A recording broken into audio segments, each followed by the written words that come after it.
අයිබෝවන් එන ඔන්න මගේ හයවෙනි වැඩසටහනත් එක්ක අද මම සම්බන්ධ වෙනවා. අපි මීට කලින් කතා කරපු ටොපික් එක්ක ගත්තම ටිකක් වෙනස් ටොපික් එකක් එක්ක අද මම කතා කරන්න හිතුවා. එතකොට මේ අද මේ කතා කරන දේ ගැන කිව්වොත් එහෙම මම මේක ඉස්සරහට කොටස් වශයෙන් කරන්න තමයි මං හිතාගෙන ඉන්නේ. මොකද එකම වීඩියෝ එකක මේක ඔක්කොම කතා කරන එක මට හිතුණා ඊට වඩා ලේසි මේක බලන පිරිසට ලේසි වෙන්න මේක කොටස් වශයෙන් ඉදිරිපත් කරන්න ඕන නිසා. ඒ නිසා මේකේ අද පළවෙනි වැඩසටහන මේ විදිහට පටන් ගන්නවා. එතකොට අද අපි මේ කතා කරන්න හදන්නේ මේ ජර්නලින් කියන එක, නැත්තම් සිංහලෙන් කිව්වොත් වාර්තාකරණය කියන මාතෘකාව ගැන තමයි මම කතා කරන්න හදන්නේ. එතකොට මුලින්ම දැන් මේක කියන්න කලින් මගේ එක්ස්පීරියන්ස් එකෙන් මම පොඩ්ඩක් පෙන්නන්න. මේ තියෙන්නේ මේ වෙද්දී මම ඉවර කරලා තියෙන ජර්නල් බුක් සෙට් එක. මම පටන් ගත්තේ 2021. ඇත්තටම ජර්නලින් කියන එක මට අහුනේ 2021 දී. එතකොට මේ වෙද්දි මම තාමත් ජර්නලින් කියන එක ඩේලි කරනවා. එතකොට මේ ජර්නලින් කියන එකේ වැඩේ තමයි එක පැත්තකින් ගත්තම අපි ඉස්සරහට මම දැන් මේ කොටස් විදිහට යද්දි ඒකින් එක මං තේරුම් කරන්නම්.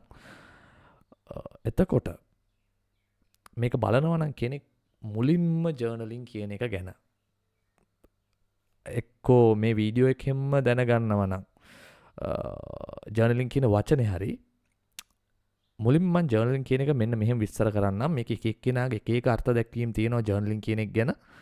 හැබැයි මගේ අර්ථ දැක්වීම ඊට වඩා ගොඩක් වෙනස් වෙන්න පුළුවන්. එක්කෝ වඩා සරල වෙන්න පුළුවන්. මෙහෙමයි. ජර්නලින් කියන එක ඇත්තම කියනවා නම් මේක මට පේන විදිහ හරියට නිකන් මේක වැඩ කරන්නේ නිකන් කණ්ණාඩියක් වගේ. මේ ජර්නලින් කියන එක. ඒ කියන්නේ මේ ජර්නලින් කියන එකේදී අපි කරන්නේ අපිට තියෙන ෆීලිංග්ස්. එතකොට අපිට මේ වෙද්දි තියෙන අවබෝධය. එතකොට අපි කැමති දේවල්. අපි කැමති නැති දේවල්. එතකොට අපිට සතුටු හිතිච්ච තැන් සහ දුක හිතිච්ච තැන්. අපි ජයග්‍රහණය කරපු තැන්, අපි පැරදිච්ච තැන්. එතකොට අපේ සැලසුම්. හරි. එතකොට සැලසුම් මොනා හරි දෙක අඩුපාඩුවක් තියෙනවා නම් එතකොට අපි ඇත්තටම කියනවා නම් මේක ඇවිල්ලා තනියම තමන්ව විශ්ලේෂණය කරනවා වගේ අදහසක් තමයි මේකේ මේ ජර්නලින් කියන එක ඇතුලේ තියෙන්නේ. තනියම තමන් මොන පාත් එකේද යන්නේ සහ තමන් යන වැරදි පාරක යනවා නම් ඒකෙන් මිදෙන්නත් මේ ජර්නලින් කියන එක පාවිච්චි කරන්න පුළුවන්. සරලවම කිව්වොත් එහෙම තමන්ව කියව ගන්න එක තමයි මේ ජර්නලින් කියන එකේදී කරන්නේ. ඒ කියන්නේ අපි තව කෙනෙක්ගෙන් අහන්න යන්නේ නැහැ. අපේ තියෙන අඩුපාඩු මොනවාද සහ අපේ තියෙන වැරදි මොනවාද කියලා අපි තව කෙනෙක්ගෙන් අහන්න යන්නේ. තමන්වම විශ්ලේෂණය කරලා බලන එක තමයි මේ ජර්නලින් කියන එකේදී කරන්නේ. ඒක තමයි සරලම ජර්නලින් නැත්තම් මේ වාර්තාකරණය කියන එකේදී වෙන්නේ. එතකොට මේකේ ටූල්ස් විදියට ගත්තොත් එහෙම අපි ගොඩක් වෙලාවට පාවිච්චි කරන්නේ පොතකුයි පෑනකුයි. නැත්තම් කියනොත් කොලේකුයි පෑනකුයි තමයි අපි පාවිච්චි කරන්නේ. හරි. එතකොට මේ ජර්නලින් කියන එක අදක ඊයක එකක් නෙවෙයි. දැන් අපි දන්නවනේ සාමාන්‍ය ඩයරි කියන එක. මොකක් හරි දිනයක් තියෙනවා. ඒ දිනයට අවශ්‍ය වැඩක් තියෙනවා. මේ ඩයරි ලියනවා කියන එකේ ජර්නලින් කියන එකයි මම හිතන විදිහට මේක දෙකක්. මොකද ඩයරි එක කරන්නේ අපි මොකක් හරි අපි කලින් ප්ලෑන් කරපු දෙයක් ඒ දවසකට ඇඩ් කරන් ඉන්නවා. ඒ ටාස්ක් එක කරන එක තමයි මම හිතන්නේ මේ ඩයරි ලියනවා කියන්නේ ඩයරි එකක් පාවිච්චි කරනවා කියන එකකින් වෙන්නේ. ඒක මම හිතන විදිය හරි. හැබැයි මේ ජර්නලින් කියන එක ඊට වඩා වෙනස්. ඒක ඇත්තම කියනවා නම් අපි කියන්නේ හරි සවිස්තරාත්මකයි. ඒකේ පොඩි පොඩි ඩීටේල්ස් පව පොඩි පොඩි දත්ත පවා ජර්නලින් කියන එකේදී අපි පාවිච්චි කරනවා සහ ලියනවා. එතකොට සරලම කිව්වොත් දැන් අපි ටූල්ස් ගැන කතා කරානේ. ටූල්ස් විදියට පොතක් සහ පෑනක්. හැබැයි ඔයා මුලින්ම මේකට පටන් ගන්නවා නම් පටන් ගන්න අයිඩියා එකක් තියෙනවා නම් ඒකටම විශේෂ වෙච්ච පොතක් සහ පෑනක් ඒක Taman මොකටද කැමති කියන එක බලලා ඒකට විශේෂත්වයක් දෙන්න නැතුව නිකන් එක්සර්සයිස් බුක් එකක් අරගෙන එහෙම ජර්නලින් කරන එකේ මම නම් ලොකු වැදගත්කමක් දකින්නේ නැහැ. මොකද මේක හරි ස්පෙෂල් දෙයක්. එක කරගෙන යද්දි තමයි තේරෙන්නේ. මොකද මමත් මුලින්ම පටන් ගත්තේ දැන් මගේ මුල්ම ජර්නලින් කරපු සෙට් එක පෙන්නන්න මේ සාමාන්‍ය මම නෝට් බුක්ස් තමයි මම පාවිච්චි කරේ. හරි පිටු 120 80 වගේ පොඩි නෝට් බුක්ස් තමයි පාවිච්චි කරේ. හැබැයි කාලයක් යද්දී ඒක තේරෙනවා මේ මොකක් හරි තියෙන කොලේක මේ පෑනක් ටච් වෙද්දි තියෙන ඒ වයිබ් එකේ වෙන ඇත්තටම හැංගිච්ච පොඩි ඒක කියන්න තේරෙන්නේ නැහැ. කියන්නේ අමුතු දෙයක් තියෙනවා. ඒක ගන්න සහ ඒකට කැමැත්ත ඇති වෙන්න මම නම් කියන්නේ දැන් මේ ලංකාව වගේ රටක මේ කොලයක් මේ පෑනකින් ලියනවා කියන එකේ ඒ රසවින්දනේ ගොඩක් දුරට අපිට දැනිලා නැහැ. මොකද වෙන රටවල් වල එහෙම නෙවෙයි. ඒකේ තියෙනවා ඇතුලේ පොඩි භාවාත්මක කෑල්ලක් තියෙනවා. ඒ නිසා මුලින්ම මං කියන්නේ පටන් ගන්න කෙනෙක්ට ඉස්සෙල්ලම ඔයාත් තීරණය කරලා ගන්න අලුත් ඒකටම හරියන බුක් එකක් ගන්න නෝට් බුක් එකක්. හැබැයි අර මේ විදිහේ නෝමල් එකක් ගන්න එපා. ඒකට විශේෂ වෙච්ච පොතක් සහ පෑනක් මුලින්ම ගන්න. ඊට පස්සේ දෙවෙනිට යනවා ඇයි අපි ජර්නලින් කරන්නේ කියලා. මම අර කලින් ඔයාලට විස්තර කරද්දිත් ඒකේ යම් යම් දේවල් කියවුණා. ඇත්තටම ජර්නලින් කරන්නේ අපිට අපිව අඳුර ගන්න සහ අපිට අපිවම මොනිටර් කරගන්න. ඇත්තම කියනවනේ ඒක තමයි වෙන්නේ. අපිට පුළුවන් අපිවම මෙහෙව ගන්න මේ ජර්නලින් හරහා. රයිට්? එතකොට ජර්නලින් කරද්දී අපිට පුළුවන් අපිට තේරෙන්නේ නැති ඒක ආපහු කියවගෙන යද්දී අපිට අපේ සිතුම් පැතුම් වැඩ කරන විදිහ, අපේ හැඟීම් වැඩ කරන විදිහ ගැන අයිඩියා එකක් ගන්න පුළුවන් මේ ජර්නලින් කියන එක දිගටම කරගෙන යද්දී. ඒක මුලින්ම කරගෙන යද්දී කෙනෙක්ට හිතෙන්න පුළුවන් මේක සමහර කෙනෙක්ට ලියලා හුරු නැති කෙනෙක්ට මේක පොඩ්ඩක් කම්මැලි දෙයක් වෙන්නත් පුළුවන්. හැබැයි ඒක කාලයක් කරගෙන යද්දී තමයි ඒක ඇත්තටම වටිනාකම Tamanට දැනෙන්නේ. එතකොට මේ ජර්නලින් කියන එකේ වාසි ගැන කතා කරොත් එහෙම ජර්නලින් කියන එකෙන් පුළුවන් සෙල්ෆ් ඇනලිසිස් එකක් කරන්න. හොඳටම තමන්ව විශ්ලේෂණය කරගන්න පුළුවන්. තමන් කොයි වගේ පුද්ගලයෙක්ද, තමන්ට තියෙන පර්සනැලිටි එක මොන වගේද, තමන්ගේ අඩුපාඩු මොනවාද, ඒවා හදාගන්නේ කොහොමද සහ මේක තව දේවල් ලියන්න පුළුවන්. ඔයාගේ මිතුරෝ කවුද? ඔයාගේ සතුරෝ කවුද? හරි ඔයාගේ තියෙන චරිත ලක්ෂණ වලින් අයින් කරගන්න ඕනි මොනවාද සහ ඇතුළත් කරගන්න ඕනි මොනවාද. එතකොට විශේෂ දේවල්, විශේෂ දින, එතකොට ඔයාට තියෙන විශේෂ කාර්යයන්, ටාස්ක් ටික. මම නම් මුලින් මේකේ ටු ඩු ලිස්ට් එක විදිහට පාවිච්චි කරෙත් මේ මම ජර්නලින් කරන පොතම තමයි. ඇතර මගේ එක්ස්පීරියන්ස් එක කිව්වොත් එහෙම ටු ඩු ලිස්ට් එක විතරක් නෙවෙයි. මම යුනිවර්සිටි යන කාලේ මගේ ෆයිනල් ඉයර් රිසර්ච් එකකට මම ගත්තේ මගේ ජර්නලින් කරපු බුක් එක. රයිට්? අර එහෙම එක එක්කෙනාට ඒක ඩිපෙන්ඩන්ට්. ඒ කියන්නේ ඒක ඔයාට අවශ්‍ය විදිහට ඒක හදාගන්න පුළුවන්. ඔයා ටු ඩු ලිස්ට් එකත් ඒකෙන්ම ඒ කියන්නේ දවසේ කරන වැඩ පටිපාටි ඒකට දානවා නම් ඔයාට ඒකටත් පාවිච්චි කරන්න පුළුවන් ජර්නලින් බුක් එක. එතකොට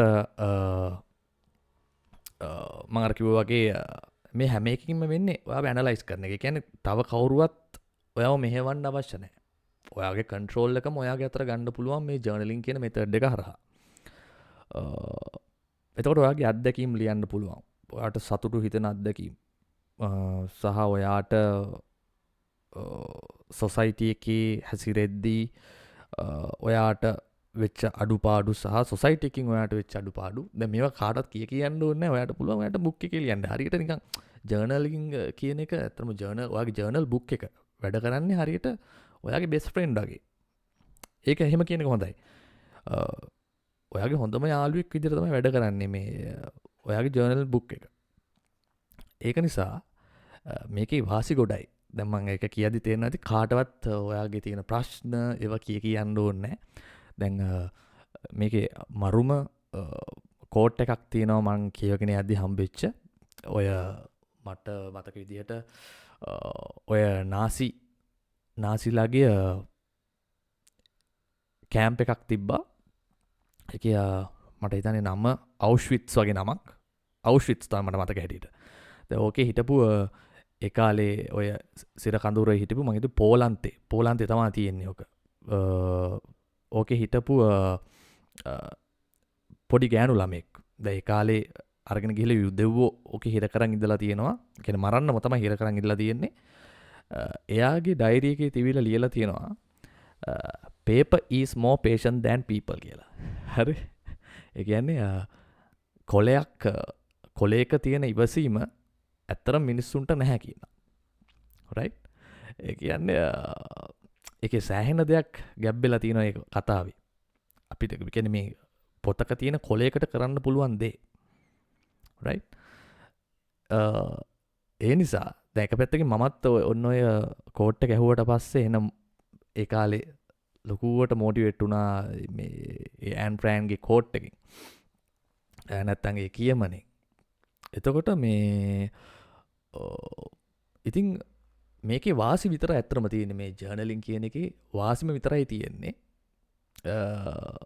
ඒත් එක්කම ඔයා දැනගන්න ඕනි දැන් මේක ඔයාගේ ජර්නලින් කරද්දි මේකට ඔයා පාවිච්චි කරන පොත ඒක අනිත් අයට පේන තැන්වල හම්බ වෙන තැන්වල අල්ලන්න පුළුවන් වෙන තැන්වලට අරලා බලන්න පුළුවන් වෙන තැන්වල ඒ වගේ තැන්වල තියන්න එපා ඒක ඔයාට පුද්ගලික දෙයක් හරි ඒක ඔයාගේ පෞද්ගලික දෙයක් ඒක නිසා ඒකේ සුරක්ෂිතභාවය රැක ගන්නත් ඕනි මොකද ඕකේ ඔයා ඔය හැමදේම ලියලා ඔක කවුරු හරි කියෙව්වොත් එහෙම ඒක ඔයාටත් එක පැත්තකින් ප්‍රශ්නයක් සමහරට එයාලා ගැන ලියලා තිබ්බොත් එයාටත් ප්‍රශ්නයක් ඒක නිසා ඒක තමන්ගේ පුද්ගලික දෙයක් ඒකත් ඔළුවේ තියාගන්න ඕනි ඒකේ සුරක්ෂිතභාවය සම්බන්ධව අනිත් දේ ජර්නලින් කරද්දී ඔයා කට්ටියක් ඉස්සරහා ඒ බුක් එකේ ලියනවනම් ඒක ඇත්තරම මන්නම් හිතන්නේ ඒක කිසිම තේරුමක් නැහැ ඇත්තරම ජර්නලින් කියන එක අයිසොලේෂන් එක කරන්න ඕනි දෙයක් ඒ කියන්නේ alone හුදකලාව කරන්න ඕනි දෙයක් තමයි මේ ජර්නලින් කියන එක මොකද එතකොට තමයි තමන්ගේ තියෙන ඇත්තම தත්ත්වය එළියට එන්නේ තමන් තනි වෙද්දී දැන් ඔයා ඒ කියන්නේ ඔයා සමහරට එක්ස්ට්‍රෝවර්ට් කෙනෙක් වෙන්න පුළුවන් ඒ කියන්නේ ඔයාට සමාජයේ කට්ටියක් පිරිසක් නැතුව ඔයාට ඉන්න අමාරු කෙනෙක් වෙන්න පුළුවන් හැබැයි ඒත් ප්‍රශ්නයක් නැහැ ඔයා ඒක try කරන්න මේ පුළුවන් තරම් දවසට විනාඩි 15ක්වත් මේ isolation එක තියාගන්න බලන්න එතකොට ඒක හරි ස්පෙෂල් එතනින් එහාට මේ ජර්නලින් through එකකින් හම්බෙන benefit ටික ඔයාට ගන්න හරි ඒකත් චුට්ටක් ඔළුවේ තියාගන්න මම මේක ගැන තව ඉස්සරහට කතා කරන්නම් මේ isolation කියන එක නැත්තම් හුදකලා වීම කියන එක ගැන මම වෙනම වීඩියෝ එකකින් කතා කරන්නම් දැන් මේ ජර්නලින් කියන එකේදී මේ ෆස්ට් පාර්ට් එකේ මම කතා කරන්න කැමති මෙන්න මේ කොටස් ටික ඒක නිසා අපි නෙක්ස්ට් වීඩියෝ එකකින් මේකේ තවදුරටත් මේකේ ඇතුළේ දේවල් ටිකක් තියෙනවා ඒ ටිකත් එක හම්බ වෙනකන් සහ මට එක පැත්තකින් කතා කරන්න ඕනි මගේ එක්ස්පීරියන්ස් එක මේ ජර්නලින් කියන එක ගැන ඉතින් ඔය විදිහට කොටස් මං හිතන්නේ 3කින් වගේ මම මේක ගැන කතා කරන්න උත්සාහ කරනවා ඒ නිසා මම කියලා දෙන්නම් තව දුරටත් මේකේ ඇතුලේ අභ්‍යන්තර කාරණා ටිකක් තියෙනවා මේ ජර්නලින් කරගෙන යද්දී ඔයාට ඔයාට කරන්න පුළුවන් try කරලා බලන්න පුළුවන් දේවල්